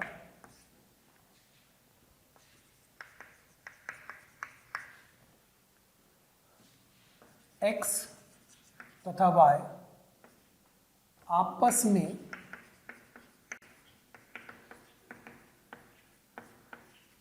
बदल जाते हैं, अर्थात y, x हो जाएगा। ये चौथा पॉइंट एक्स्ट्रा है, इसकी कैसे आ रहा है अपन बाद में बात करेंगे, पहले अभी यहाँ काम आ सकता है, लिख ले। यदि बिंदु P x, y का लाइन y बराबर x के सापेक्ष प्रतिबिंब लिया जाए तो x और y आपस में बदल जाते हैं, अर्थात बिंदु 3,4 से 4,3 हो जाएगा, 2,3 से 3,2 हो जाएगा, 1,1 से 1,1 ही रह जाएगा। अरे 1 और 1 तो बराबर है ना यार, तो 1,1 से 1 ही रह जाएगा। तो अगर किसी भी बिंदु का निर्देशी अक्षों के सापेक्ष प्रतिबिंब लेते हैं तो याद करने का तरीका हो जाता है कि उसके नाम के विपरीत उसका चिन्ह बदल दिया जाए, आसानी से हमें उसका आंसर मिल जाएगा बेटा, ठीक है। आई थिंक इसमें कोई समस्या होनी नहीं चाहिए किसी को भी। देखिए एक सवाल लिखते हैं अपन, सवाल अपनी यहीं के यहीं अपन सवाल बनाते हैं। क्वेश्चन नंबर 1 है, बिंदु P है 3,2, ठीक है। Image with respect to x axis ले रहे हैं तो बिंदु Q बनना चाहिए वो। फिर image with respect to y axis ले रहे हैं तो बिंदु R बनना चाहिए। फिर उसमें हम लगा रहे हैं वापस इमेज विद रेस्पेक्ट टू मूल बिंदु, तो बिंदु S बनना चाहिए। फिर इस पे मैं कंसेप्ट लगा रहा हूँ image with respect to y बराबर x, तो बिंदु T बनना चाहिए। फिर इस पे मैंने एक और कंसेप्ट लगाया, x अक्ष की धनात्मक दिशा में 4 इकाई आगे, x अक्ष की धनात्मक दिशा में 4 इकाई आगे, तो ये बिंदु U बन गया। फिर मैं इस पे एक और कंसेप्ट लगा रहा हूं, image with respect to y axis, ये बिंदु V बनेगा। फिर इस पे एक और कंसेप्ट लगा रहे हैं, सवाल का रिवीजन कर रहे हैं अपन, है ना, ये स्टेप बाय स्टेप करते चले जाएंगे, अपने को सवाल के आंसर मिलते चले जाएंगे, ठीक है। अब यहां पर हम क्या कर रहे हैं, y अक्ष की नेगेटिव साइड पर 2 इकाई गए, कितना गए, 2 इकाई गए, तो ये बिंदु W बन जाएगा, ठीक है, ये बिंदु W बन जाएगा। और इसके बाद फिर एक काम और करेंगे, हम इसका इमेज लेंगे with respect to line y equal to x, ठीक है, तो ये बिंदु y बन जाएगा। और अभी और रुकेंगे नहीं, अभी और करेंगे अपन इसके अंदर, भुज में 3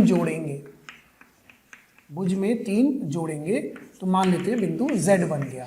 अब हमें अंतिम स्थिति में क्या आंसर आएगा वो चाहिए। क्या मजाक है, मजाक नहीं, ये सवाल है। x अक्ष के सापेक्ष प्रतिबिंब लेने पर y का चिन्ह बदलेगा, y अक्ष के सापेक्ष प्रतिबिंब लेने पर x का चिन्ह बदलेगा, और मूल बिंदु के सापेक्ष प्रतिबिंब लेने पर x और y का चिन्ह बदलेगा, और सरल रेखा y बराबर x के सापेक्ष प्रतिबिंब लेने पर x और y आपस में बदल जाएंगे। x में आगे जाएंगे तो x बढ़ेगा, x में पीछे जाएंगे तो x घटेगा, y में ऊपर जाएंगे तो y बढ़ेगा, y में नीचे जाएंगे तो y घटेगा। इतना ही हमने आज सीखा है, अभी तक पढ़ा है, ठीक है। और इसी पर आधारित अपन सवाल ले रहे हैं। क्या ले रहे हैं, यदि बिंदु 3,2 का image with respect to x axis x अक्ष के सापेक्ष प्रतिबिंब लेने पर चिन्ह किसका बदलेगा, y का, तो क्या यह बिंदु 3,-2 हो जाएगा? जी गुरुजी बिल्कुल हो जाएगा, क्योंकि image with respect to x axis लिया गया है, y का चिन्ह बदल दिया गया है। अब इस पे लगाया गया, ये पहले पे इस मशीन के द्वारा q बन गया, अब q इस मशीन के द्वारा r बनेगा। और ये मशीन क्या कह रही है कि image with respect to y axis, y अक्ष के सापेक्ष प्रतिबिंब लेने पर चिन्ह किसका बदलेगा, x का। क्या ये -3, -2 हो जाएगा? ठीक।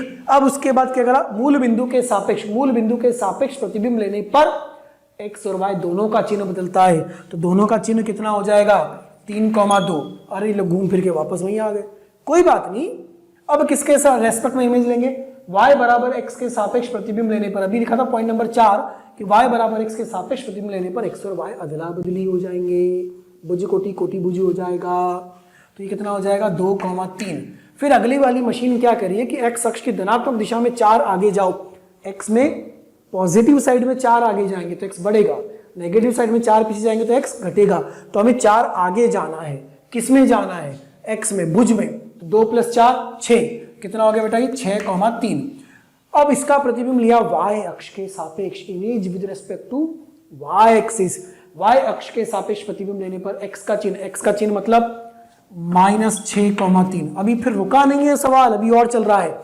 y अक्ष की नेगेटिव साइड पर 2 इकाई, y अक्ष की नेगेटिव साइड पर जाएंगे तो y घटेगा, y अक्ष की पॉजिटिव साइड पर जाएंगे तो y बढ़ेगा, y अक्ष की नेगेटिव साइड पर जाएंगे तो y घटेगा। तो नेगेटिव साइड पर कितनी जाना, 2 3 में से 2 घटाना है, कितना हो जाएगा -6,1। 2 घट गया, अभी रुके नहीं। Image with respect to y बराबर x के सापेक्ष प्रतिबिंब लेने पर x और y की अदला बदली, तो ये हो गया 1, -6। अभी भी नहीं रुके, भुज में 3 जोड़ेंगे तो कितना हो जाएगा 4, -6। भाई साहब अब जाके आंसर आया, समझे बेटा, आराम से तसल्ली से दोबारा से देखो आप सवाल को ध्यान से। गुरु बिंदु P दिया था 3,2 का प्रतिबिंब किसके सापेक्ष लिया, x के सापेक्ष, चिन्ह किसका बदला, y का। प्रतिबिंब किसके सापेक्ष लिया, y अक्ष के, चिन्ह किसका बदलेगा, x का बदल दिया। फिर प्रतिबिंब किसके सापेक्ष, मूल बिंदु, दोनों का चिन्ह बदल दिया।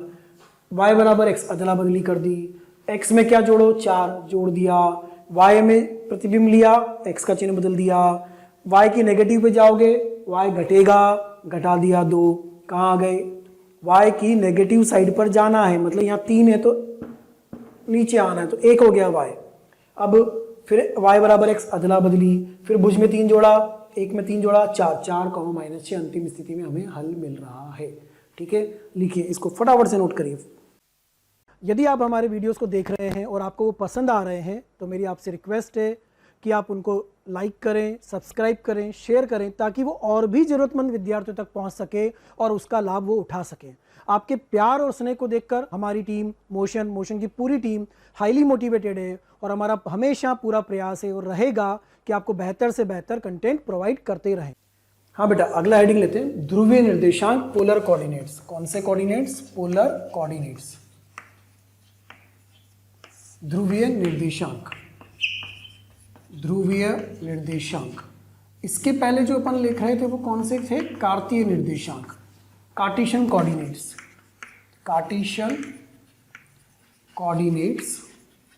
ये कौन से थे बेटा, x, y, जो हम लिख रहे थे ना x, y, ये कौन से थे, कार्तीय निर्देशांक। क्या बोलोगे इसको, कार्तीय निर्देशांक।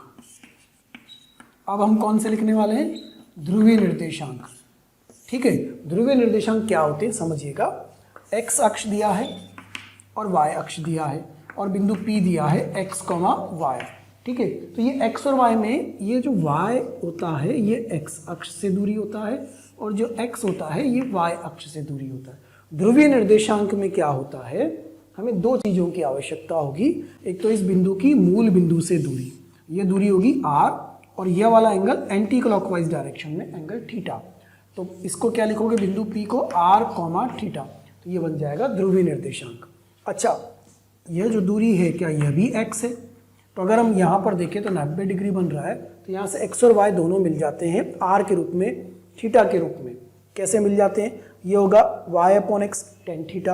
अगर हम यहाँ से निकालें तो x/r क्या होगा, cos थीटा, y/r क्या होगा, sin थीटा, है ना। तो ये x/r क्या होगा, cos थीटा, एंड y/r क्या होगा, sin थीटा। तो x बराबर क्या बन जाता है, r cos थीटा, और y बराबर क्या बन जाता है, r sin थीटा। ठीक है, तो x बराबर r cos थीटा, y बराबर r sin थीटा। ये क्या मिला हमें, x और y का संबंध। दूसरी बात, ये 0,0 से दूरी है r, तो ये r दूरी कितनी हो जाएगी, √x² + y², ये भी मिल गई।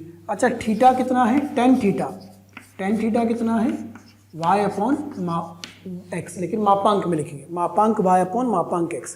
तो थीटा को क्या लिखोगे आप यहाँ से, theta is equal to tan inverse mod y upon mod x। ये थीटा का फॉर्मूला बना। तो हमें कुछ चीज़ें याद रखनी है। किसी बिंदु को अगर हमें ध्रुवीय रूप में लिखना है तो r कॉमा थीटा लिखना चाहिए। x का निर्देशांक एक r cos थीटा, y का r sin थीटा से मिल सकता है, r under root x square plus y square, tan theta mod y upon mod x, मतलब थीटा बराबर tan inverse mod y upon mod x। और इसके लिए भी हम किसका प्रयोग करेंगे, चतुर्थांश का। कैसे प्रयोग करेंगे, अगर प्रथम चतुर्थांश में से बिंदु लिया होगा तो थीटा लिखोगे, द्वितीय में से लिया होगा तो पाई माइनस थीटा लिखोगे, यहाँ से लिया होगा तो माइनस पाई माइनस थीटा, और यहाँ से लिया होगा तो माइनस थीटा लिखेंगे। इस सारी कहानी को नोट करो, उसके बाद बात करते हैं कि सवाल कैसे हल करेंगे, ठीक है ना। इतना तो आप समझ गए कि इनमें संबंध क्या है। कार्तीय x, y, ध्रुवीय r, थीटा, मतलब y की जगह कोई ना कोई कोण नजर आएगा, उनका आपस का संबंध, r का संबंध, टेन थीटा आ गया। चतुर्थांश का प्रयोग कैसे करना है वो भी आपको सवाल के अनुसार मैं बता देता हूँ। देखो क्वेश्चन नंबर 1 की बात करें, बिंदु P दिया है 1,1, 1,1 मतलब ये क्या दिया है बेटा, कार्तीय रूप में दिया हुआ। अब इस कार्तीय निर्देशांक को अपने को किस में बदलना है, ध्रुवीय में बदलना है। तो हम लिखेंगे x बराबर 1 दिया है, y बराबर 1 दिया है, तो r कितना होगा, under root x square plus y square. तो r की वैल्यू कितनी आ गई बेटा, √2। पहला काम हो गया, ठीक है। फिर थीटा चाहिए, तो थीटा क्या है, टेन इनवर्स 1, तो थीटा बराबर कितना हो गया, π/4। थीटा भी आ गया। अभी आंसर नहीं लिखना है, आंसर कैसे लिखना है, चतुर्थांश। ये कौन से चतुर्थांश का है, प्रथम का है, तो जो आंसर होगा वो क्या होगा, r, थीटा मतलब √2, π/4, यही आंसर बन जाएगा। अब फिर से क्वेश्चन लिया मैंने, बिंदु P को लिया मैंने -1,1, द्वितीय चतुर्थांश का होगा। अब इतना तो आप समझते हो कि अगर बिंदु द्वितीय चतुर्थांश का होगा तो यहाँ पर होगा, तो जो कोण बन रहा होगा वो ऑब्वियसली 90 से बड़ा बन रहा होगा और 180 से छोटा बन रहा होगा। और इस वाले में जब प्रथम चतुर्थांश का बिंदु रहा होगा तो कोण ये वाला होगा, ठीक है ना। अब x का मान कितना है, -1, y का मान कितना है 1, तो r कितना होगा √2, थीटा कितना होगा टेन इनवर्स 1, मापांक y अपॉन मापांक x, तो थीटा कितना आ गया π/4। अब आंसर को क्या लिखोगे, r, थीटा मतलब क्या लिखोगे बेटा, √2, अब कैसे लिखना है आपको, चतुर्थांश के अनुसार। ये बिंदु कौन से चतुर्थांश का है, द्वितीय चतुर्थांश का, तो आंसर क्या लिखोगे, पाई माइनस π/4। तो आंसर क्या होगा, √2, 3 π/4। देखो π/2 से बड़ा एंगल आना भी चाहिए, ठीक है, आ रहा है। चलिए एक और बिंदु लिखते हैं, बिंदु P दिया है -1, -1। अभी समझने के लिए अपन सिंपल वाला ले रहे हैं, -1, -1। x की वैल्यू -1, y की वैल्यू -1, r की वैल्यू √2 आ गई, थीटा फिर से वही आएगा tan इनवर्स 1 मतलब π/4 ही आएगा। जब आंसर लिख रहे होंगे तो √2, रुक जाना, चतुर्थांश देखना, कौन सा चतुर्थांश, तीसरा, तीसरे में क्या लिखते हैं, -π - थीटा, तो √2, -3 π/4 ये आंसर बनेगा। एक चौथा भी ले लेते हैं अपन, चौथे चतुर्थांश का 1, -1 दिया है, x की वैल्यू 1, y की वैल्यू -1, तो r की वैल्यू कितनी हो गई, √2, r कितना आ गया बेटा, √2, ठीक है। तो थीटा कितना आएगा, tan इनवर्स 1 वही आएगा, वो तो वही है, r और 1 तो सब वही के वही आने। आंसर लिखते समय क्या लिखोगे, √2, -थीटा, क्यों, चतुर्थ चतुर्थांश का बिंदु है, तो क्या लिखा जाएगा, √2, -π/4, ये आंसर होगा। अर्थात कोई भी बिंदु अगर हम हल कर रहे हैं तो हमें ये देखना जरूरी है कि कौन से चतुर्थांश का है। देखो और लिखते हैं अपन, पांचवा बिंदु P है √3, -1। अब क्या बिंदु मालूम है कौन से चतुर्थांश का है, चतुर्थ का है। सबसे पहले x कितना है, √3, y कितना है -1, r कितना होगा, under root of x square plus y square, तो r की वैल्यू कितनी आ गई बेटा, 2, हल करो 2 मिल रहा है। थीटा क्या होगा, tan इनवर्स 1/√3, चिन्ह नहीं लेना है, चिन्ह नहीं लेना है, मापांक में लेना है। तो tan इनवर्स 1/√3, 1/√3 कहाँ पर आता है बेटा, 30 डिग्री पर, तो कितना हो गया π/6। इतनी ट्रिग्नोमेट्री आपको आती है। अब आंसर लिखते समय क्या लिखोगे, 2, -π/6। -π/6 क्यों लिखा, क्योंकि चतुर्थ चतुर्थांश का बिंदु था, -π/6 इसलिए लिखा अपन ने। कार्तीय वाले को अपन ध्रुवीय में बदल रहे हैं, कार्तीय बिंदु को हम ध्रुवीय में बदल रहे हैं। बिंदु P दिया है √3, 1, फिर से बिंदु P दिया है -√3, तो x की वैल्यू -√3 और y की वैल्यू 1, तो r की वैल्यू √x² + y², तो r की वैल्यू कितनी आ गई 2 थीटा। tan इनवर्स मापांक y अपॉन मापांक x मतलब 1/√3, तो थीटा की वैल्यू फिर से वही होगी π/6, लेकिन आंसर लिखते समय चतुर्थांश का ध्यान रखना। R2, चतुर्थांश कौन सा, सेकंड मतलब पाई माइनस थीटा, तो आंसर होगा 2, 5 π/6। इस प्रकार से आप कार्तीय वाले को ध्रुवीय में बदल सकते हो। जब भी कार्तीय लिखा होगा तो संख्याएं लिखी होंगी x और y की जगह पर, ध्रुवीय रूप लिखा होगा तो y में एक एंगल नजर आ रहा होगा, y की जगह पर आपको कोण नजर आ रहा होगा। अब बेटा वो सवाल लेते हैं जिसमें हम ध्रुवीय रूप में दिया होगा और कार्तीय में बदलेंगे, मतलब r, थीटा की फॉर्म में हमें दिया होगा। जैसे बिंदु P दिया हुआ है 2, π/3, 2, π/3 ये हमें दिया हुआ है, ठीक है। अब इसको बदलना है, तो क्या यह r का मान है और यह थीटा का मान है। x बराबर कितना था r cos थीटा और y बराबर कितना था r sin थीटा। सिंपल फॉर्मूले में वैल्यू रखो, तो x बराबर कितना होगा 2 cos π/6, cos 30 डिग्री √3/2, तो 2 × √3/2 कितना हो गया √3, ये आ गया x। y की वैल्यू 2 × sin π/6 कितना होता है 2 × 1/2, तो y की वैल्यू कितनी आ गई 1। इसका मतलब बिंदु क्या आ गया √3, 1 प्रथम चतुर्थांश का आया है, आना भी चाहिए था क्योंकि कोण न्यून कोण है, 0 से 90 का कोण होता है तो प्रथम चतुर्थांश का बिंदु होता है, आ रहा है। और लेते हैं अपन बिंदु, दूसरे वाले चतुर्थांश में से उठाते हैं कोई और बिंदु। देखो अगला लेते हैं हम लोग, बिंदु P दिया है √2, 11 π/4 और एक और इधर 2, -5 π/6, हमें इनको बदलना है। अब आपको साफ साफ समझ में आ रहा है कि जो बिंदु दिए हैं ये कौन से रूप में दिए हुए हैं, ये बिंदु ध्रुवीय रूप में दिए हुए हैं। कैसे पता चल रहा है, y की जगह पर कोई ना कोई एंगल, कोई ना कोई कोण मिल रहा है। तो r की वैल्यू कितनी हो गई √2, थीटा की वैल्यू कितनी हो गई 11 π/4, x बराबर r cos थीटा, y बराबर r sin थीटा, तो x बराबर कितना लिखोगे बेटा √2 × cos 11 π/4 और y बराबर क्या लिखोगे √2 × sin 11 π/4। हल कर लीजिए इसको, √2, हाँ 11 π/4 कितना होगा, देखो 4 π/4 पाई हो गया, 8 π/4 2 पाई हो गया, तो 8 पाई इसको आप लिख सकते हो cos 2 पाई + 3 π/4, देखो 11, 8 और 3 11, ठीक है। ऐसे ही इसको भी लिखोगे √2 × sin 2 पाई + 3 π/4, कोई दिक्कत यहाँ तक। अच्छा ये बना √2 × cos 2 पाई + थीटा cos थीटा, तो ये हो जाएगा 3 π/4, sin 2 पाई + थीटा फिर से sin थीटा sin 3 π/4। अब तो वैल्यू याद है हमें, ये कितना होगा √2 × -1/√2 और ये कितना होगा √2 × 1/√2, तो बेटा आंसर कितना आ गया -1,1। -1,1 मतलब द्वितीय चतुर्थांश, और जो एंगल है वो भी अपना द्वितीय चतुर्थांश का ही है।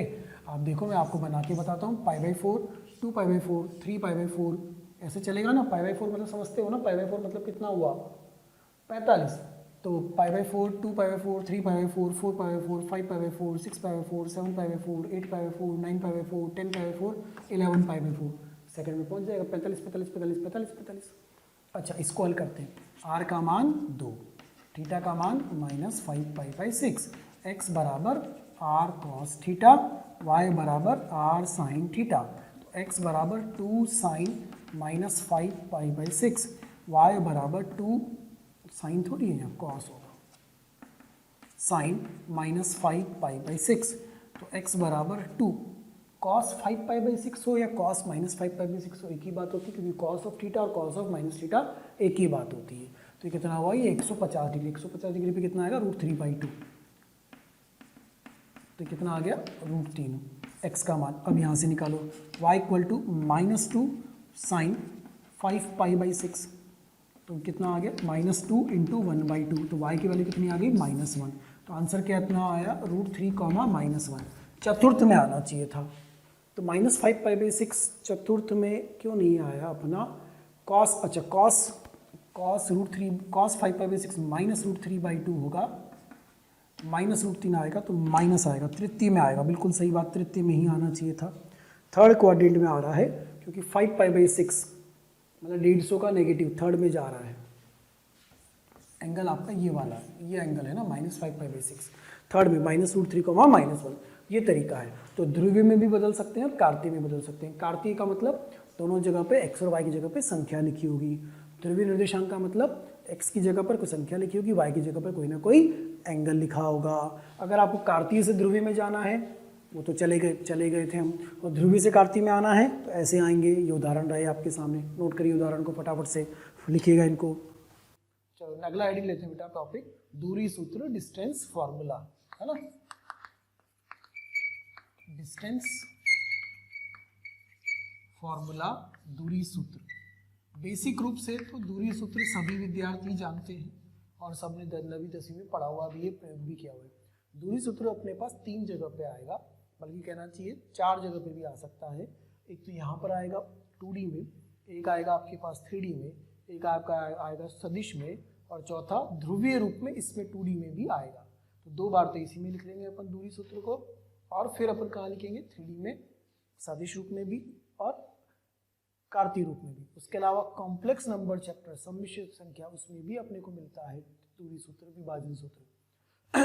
तो 2 बिंदु अगर दिए हों, बिंदु A और बिंदु B, इसके निर्देशांक मान लीजिए x1, y1 और इसके निर्देशांक x2, y2, तो इन दोनों बिंदुओं के मध्य की दूरी ज्ञात करनी है, दूरी AB। तो वो क्या होता है x2 - x1 का whole square plus y2 - y1 का होल स्क्वायर का अंडर रूट, ये सूत्र होता है। और इस सूत्र के द्वारा आप इन 2 बिंदुओं के मध्य की दूरी ज्ञात कर सकते हो, ठीक है। अच्छा, दूरी लिखें अपन ध्रुवीय रूप में, ध्रुवीय रूप, पोलर फॉर्म। पोलर फॉर्म में ध्रुवीय रूप में कब लिखेंगे, जब निर्देशांक की ध्रुवीय रूप में भी होंगे। अभी इसके जस्ट पहले अपन ने क्या सीखा है, कार्तीय निर्देशांकों को ध्रुवीय रूप में बदलना और ध्रुवीय निर्देशांकों को कार्तीय रूप में बदलना। तो 2 बिंदु A और B, पहला दिया होगा r1, θ1 और दूसरा बिंदु होगा r2, θ2। इन दोनों बिंदुओं से दूरी ज्ञात करने के लिए पहला काम मैं ये कर सकता हूँ कि A को x1, y1 में बदल लूँ, B को x2, y2 में बदल लूँ। बदलने का तरीका हमें याद है, x बराबर r1 cos θ1 और x2 बराबर r1 sin θ1। उधर से x2 बराबर r2 cos θ2 और y2 बराबर r2 sin θ2।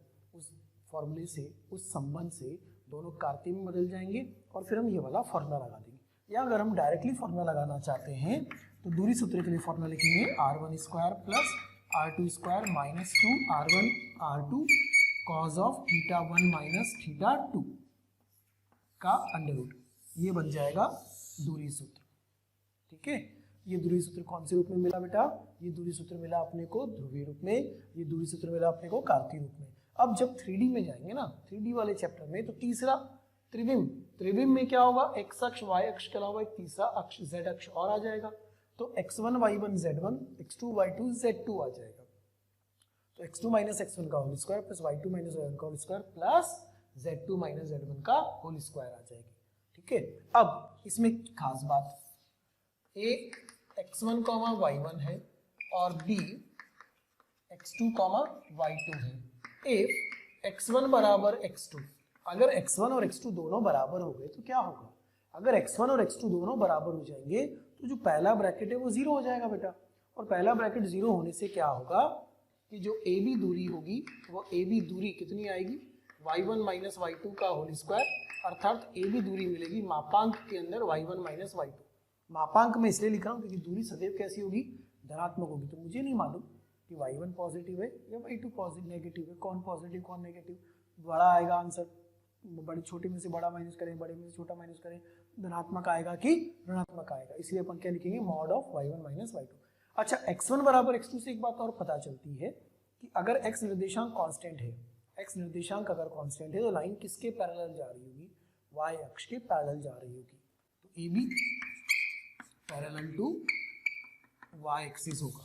अच्छा, इफ y1 बराबर y2 होगा, y1 बराबर y2 हो रहा होगा, y निर्देशांक समान हो रहे, तो ये वाला ब्रैकेट जीरो हो गया, ये ब्रैकेट जीरो हो गया। तो जो ए बी दूरी है वह ए बी दूरी mod of x1 minus x2 के बराबर हो जाएगी पहले की तरह ही, और y1 बराबर y2 है, मतलब रेखा किसके समांतर जा रही है, अब x अक्ष के समांतर जा रही है, A B parallel to x axis.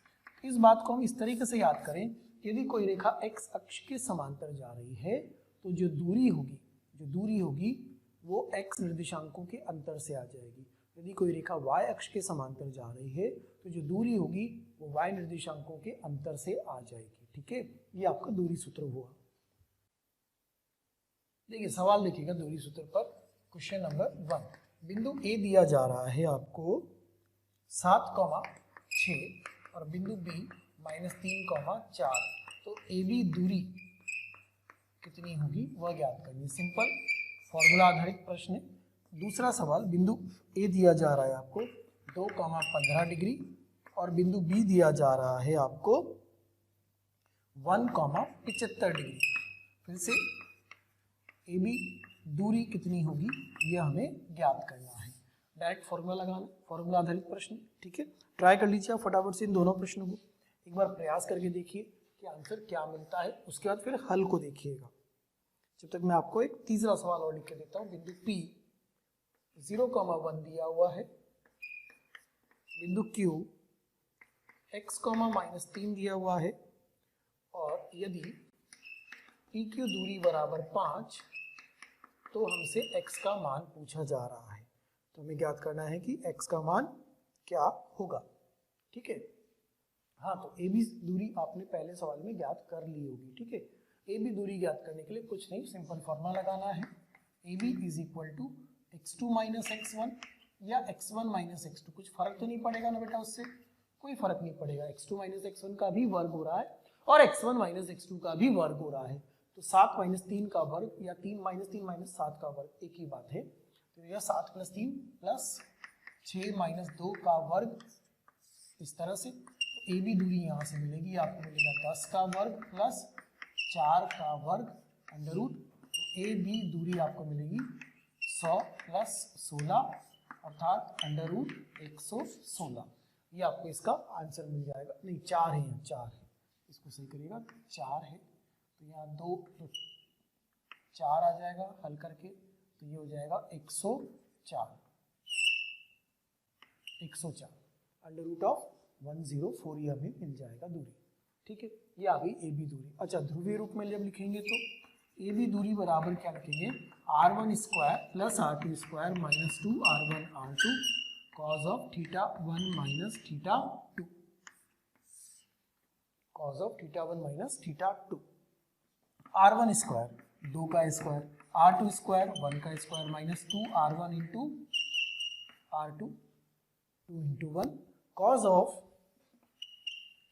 75 degree minus 15 degree का अंडर रूट। ठीक है बेटा, 4 प्लस 1 माइनस 4 इंटू कितना होगा कॉस 60 डिग्री। कॉस 60 डिग्री की वैल्यू प्रत्येक विद्यार्थी जानता है, कॉस 60 डिग्री की वैल्यू 1/2, तो 1/2 यहाँ रखेंगे, कितना आ जाएगा ये 5 माइनस 4 इंटू 1/2, कितना हो गया 2, आंसर कितना मिल गया आपको √3, ये दूरी मिल गई √3। ठीक है, नोट कर लीजिए इसको, ए बी दूरी उस रूप में, कार्तीय रूप में, ए बी दूरी ध्रुवीय रूप में। और फिर आइए तीसरे वाले सवाल पर कि तीसरे का आंसर क्या मिल रहा है। हाँ जी, तीसरे सवाल में पी क्यू दूरी 5 दूरी के बराबर दी हुई, पी की दूरी कितनी दी हुई है 5। ठीक है, तो हम सबसे पहले क्या करेंगे, पी और क्यू के मध्य दूरी सूत्र लगा करके पी की दूरी को 5 के बराबर कर देंगे, तो नहीं होगा इसके लिए, तो क्या किया जाए, x माइनस 0 का होल स्क्वायर प्लस -3 माइनस 1 का होल स्क्वायर का अंडर रूट बराबर कितना 5, हल कर लेते हैं इसको, एक्स स्क्वायर प्लस 16 बराबर 25, एक्स स्क्वायर बराबर 9, एक्स बराबर प्लस माइनस 3, ये मिल गया आपको एक्स निर्देशांक।